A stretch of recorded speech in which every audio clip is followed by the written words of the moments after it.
Bonjour les amis, j'espère que vous allez bien. Aujourd'hui, nouvelle vidéo, comment perdre du poids après 40 ans. C'est un titre qui revient assez souvent et vous avez sûrement entendu dire que, évidemment, pour perdre du poids, il faut créer un déficit calorique, souvent assimilé d'ailleurs à un régime, si on réfléchit bien. Effectivement, pour perdre du poids, et c'est logique, faut ingérer moins de calories qu'on dépense pour perdre du poids. Mais le secret, en tout cas, c'est de le faire sans se priver et sans faire non plus du cardio, du sport à outrance. Donc, pour ceux qui ne me connaissent pas, eh bien, je vais me présenter. Je suis Grégory Richard. Je suis psychopraticien en psychoneuronutrition. Je m'appuie sur la nutrition fonctionnelle. J'accompagne des personnes, donc je suis spécialisé dans la perte de poids. Et j'accompagne des femmes de plus de 40 ans. En France et à l'étranger, j'ai un cabinet à Tours, mais je travaille aussi à distance en visioconférence. Voilà. Donc si vous avez plus de 40 ans et que vous en avez marre de faire des régimes, que vous sentez votre corps, bien, vous sentez qu'il réagit plus comme avant malgré vos efforts, euh, alors restez bien jusqu'au bout parce que cette vidéo est pour vous. Pourquoi? Parce qu'aujourd'hui, on va parler d'un mot qu'on entend très souvent, c'est le déficit calorique. Mais je vais vous montrer pourquoi la plupart des personnes s'y prennent mal, pourquoi ça abîme votre métabolisme et comment vous pouvez aussi réellement perdre du poids durablement sans vous affamer ni faire 5 séances de cardio par semaine. Donc à la fin de la vidéo, je vous expliquerai comment faire un bilan avec moi, je vous rassure. C'est gratuit pour ceux et celles qui cherchent du gratuit pour mettre en place une stratégie qui est personnalisée. D'accord? Donc dans un premier temps, eh bien, on va voir le déficit calorique, oui, mais comme je vous l'ai dit en début de vidéo, pas n'importe comment. On va remettre les choses au clair. C'est-à-dire que oui, pour perdre du poids, il faut être en déficit calorique. Il faut consommer un petit peu moins que son corps dépense. Jusque-là, on est OK. Mais ce que personne ne vous dit, c'est qu'il y a plusieurs façons de faire et d'être en déficit calorique. Très souvent, les personnes que j'accompagne me disent, écoute, Grégory, je comprends pas, je mange plus qu'avant, et pour autant, je perds du poids. C'est tout simplement parce qu'on a créé un déficit calorique, mais intelligent, entre guillemets. D'accord? Et je vais vous expliquer comment faire. Soit en mangeant moins, donc c'est ce que font en tout cas les régimes classiques, et on verra que c'est dangereux. Soit en dépensant plus, grâce au métabolisme, à l'activité physique, mais pas forcément du sport intense, c'est là la nuance qui est très importante, soit en optimisant eh bien, le fonctionnement de vos corps pour qu'il brûle naturellement plus de graisse. Et c'est ce qu'on veut. D'accord? Ce qu'on veut, nous, c'est que notre corps puisse brûler du gras tout seul. Parce qu'à la base, à l'origine, votre corps, il est fait pour ça. Nos organes, comme le foie, par exemple, simplement le foie, est fait pour détoxifier, brûler, malgré différentes fonctions qu'il a. D'accord? Donc le piège des régimes est de créer de gros déficits caloriques. Quand vous êtes en restriction calorique importante, qu'est-ce qui se passe? Eh bien, tout simplement, votre métabolisme ralentit. Ça veut dire quoi? Ça veut dire que votre corps croit que lui, il est en danger, alors il va stocker en prévision. D'accord? Premièrement. Le deuxièmement, c'est quoi? C'est que vous allez perdre de l'eau et du muscle. Donc nous, ce qu'on veut, c'est pas perdre de l'eau et du muscle, mais on veut perdre de la graisse. Et on veut aller même plus loin. On veut perdre de la graisse viscérale. Petit rappel, vous avez la graisse sous-cutanée, d'accord? C'est le petit bourrelet qui à un certain âge est important quand même parce que ça limite certaines maladies, d'accord? Nous, ce qu'on veut, c'est aller chercher la graisse viscérale, la graisse qui entoure vos viscères. Et c'est celle-là qui est dangereuse pour votre santé. C'est pas le petit bourrelet, d'accord? Le bourrelet, c'est esthétique. Derrière, qu'est-ce que ça va engendrer? Eh bien, vous allez avoir des fringales. Donc, le fait d'avoir des fringales, vous avez de grandes chances que votre humeur derrière chute et votre énergie va être aussi à plat. Donc, vous voyez que déjà, rien que dans ces trois choses, bon, vous n'allez pas forcément passer une belle journée, d'accord? Et le pire, eh bien, c'est que derrière, quand vous allez reprendre une alimentation normale, donc vous suivez un régime, vous vous mettez en restriction calorique intense, d'accord? Ou vous faites beaucoup de sport. Qu'est-ce qui va se passer derrière? Si vous apprenez absolument rien et que vous revenez sur une alimentation dite normale, parce qu'encore une fois, c'est à déterminer ce qu'on appelle une alimentation normale. Derrière, qu'est-ce qui va se passer? Eh bien, vous allez tout reprendre. Et vous allez tout reprendre, mais très souvent avec un bonus. Après 40 ans, c'est encore plus vrai. Pourquoi? Parce que le métabolisme change, entre autres, beaucoup plus chez les femmes, en préménopause et ménopause. D'accord? Donc, on voit bien que là, le métabolisme change, la partie hormonale évolue. Et derrière, eh bien, on ne peut plus, en fait, forcer les choses. Comme à 25 ans. D'accord? Donc c'est ça qu'il faut bien comprendre. Donc, comment manger plus? Ce que je vous disais tout à l'heure, on peut très bien manger plus et perdre du poids tout en étant au niveau calorique, en étant plus bas. D'accord? Mais comment faire? Bien, tout simplement, vous pouvez manger plus et être en déficit, mais intelligemment. Nous, c'est ce qu'on veut, c'est nourrir le corps intelligemment pour qu'il travaille pour vous et pas contre vous. Donc, comment on fait? Ben déjà, on peut consommer plus de protéines. Alors, je sais, vous avez entendu plein de choses sur les protéines, d'accord? Mais je vais y revenir. On va pas détailler tous les points, mais en tout cas, je voulais parler des protéines. Les protéines, si vous voulez, c'est quand vous mangez de la protéine dans l'alimentation. Il y a ce qu'on appelle voilà, tout un tas une vingtaine de cubes, d'accord? C'est ce qu'on appelle les acides aminés. Les acides aminés, c'est ce qui compose la protéine, d'accord? Et certains acides aminés, donc on va parler de la protéine en général, elle est là pour conserver votre masse musculaire et derrière booster en fait la satiété.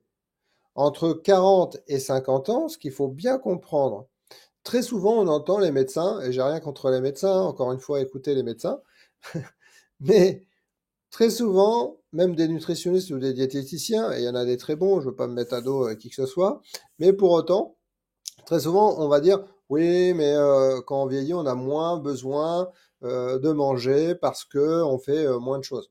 Ok, mais à savoir que si on mange moins, derrière, on a moins de protéines, et rappelez-vous ce que je viens de vous dire. Alors peut-être que vous avez 30 ou 40 ans et c'est quelque chose qui vous touche pas pour le moment. Mais rappelez-vous ça quand vous allez vieillir, c'est que si vous mangez moins de protéines, la masse musculaire va descendre.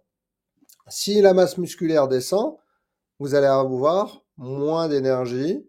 Et c'est ce qui va se passer, c'est que vous allez rester votre temps, vous allez être fatigué, vous allez passer votre temps dans le canapé. Et après, ça fait une boucle. À savoir que simplement entre 40 et 50 ans, votre tube digestif, d'accord, votre tube digestif prend 20% de la protéine que vous consommez. Donc ça veut dire que ces 20%-là, ils vont pas être utilisés par votre corps, d'accord? À savoir qu'à partir de 60 ans, c'est 50%.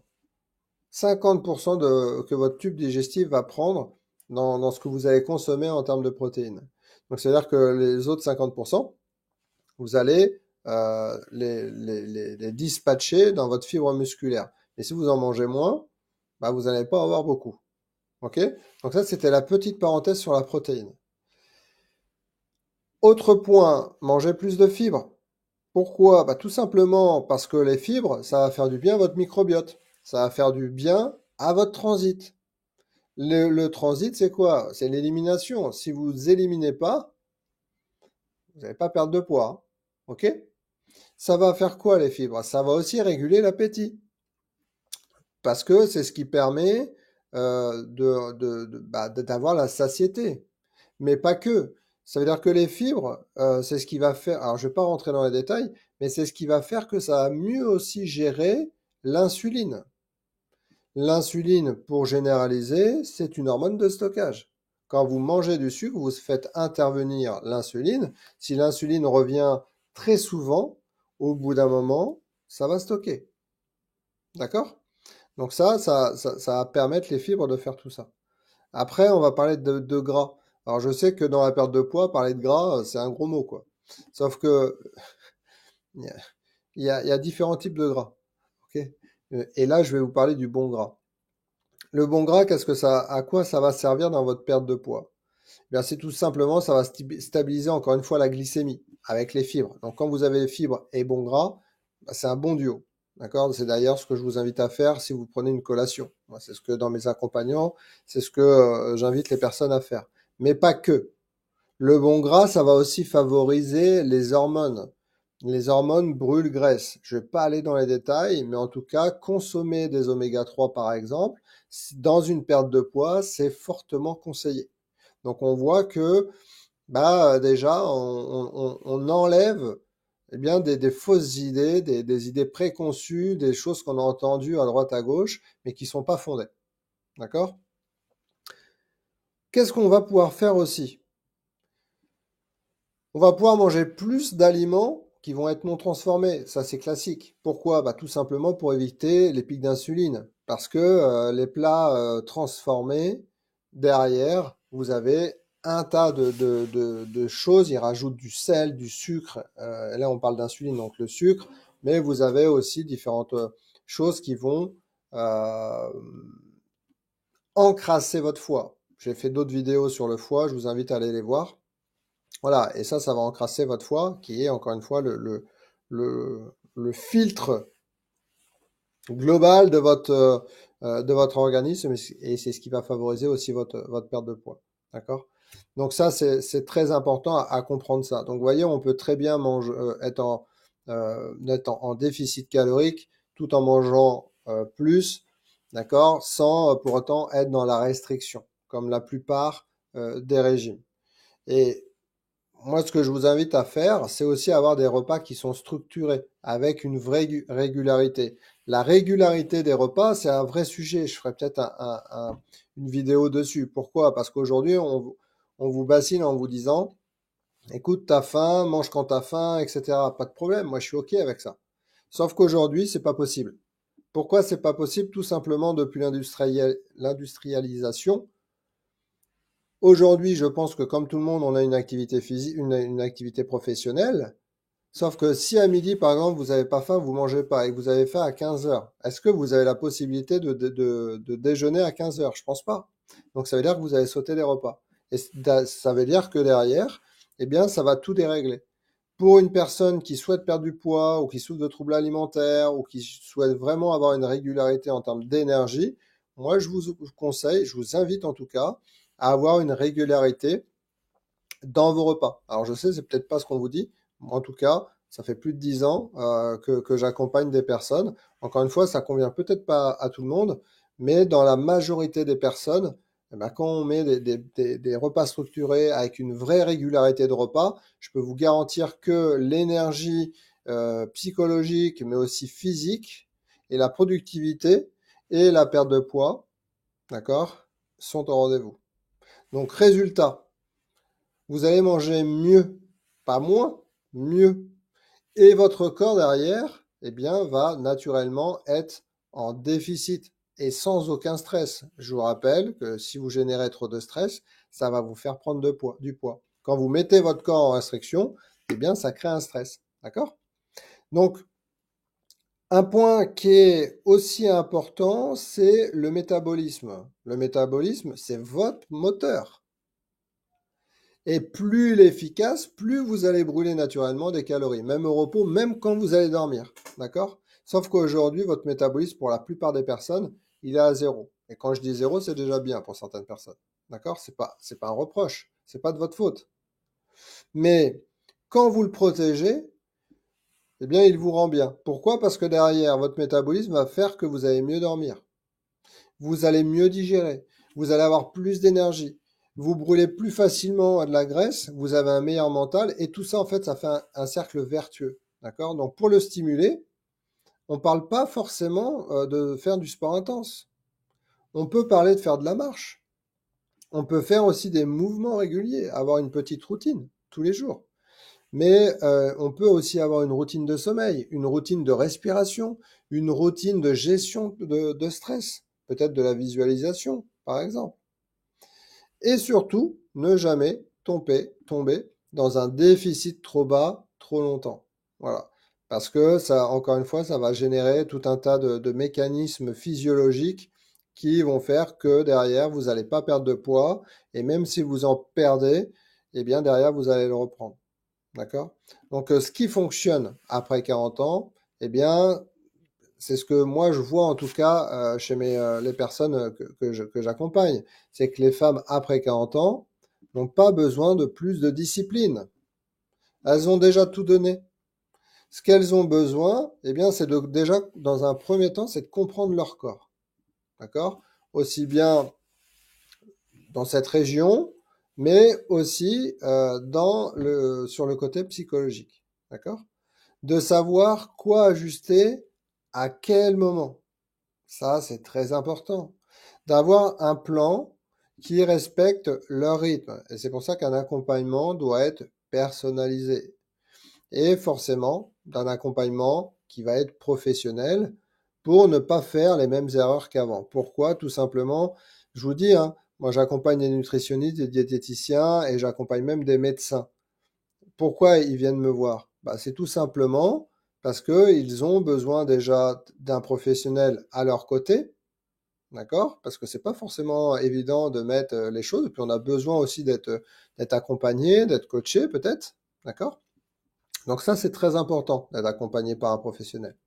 Donc il suffit pas, comme vous l'avez vu, hein, j'espère que vous l'avez bien compris, je pense que j'ai été clair, il ne suffit pas de supprimer les glucides ou de faire par exemple des jeûnes intermittents à l'aveugle, comme je vois malheureusement. Alors les personnes me disent oui, ok, ça fonctionne, j'ai perdu tant de kilos, pas de problème. Mais on en reparle dans 6 ou 8 mois. Il n'y a aucun secret, hein.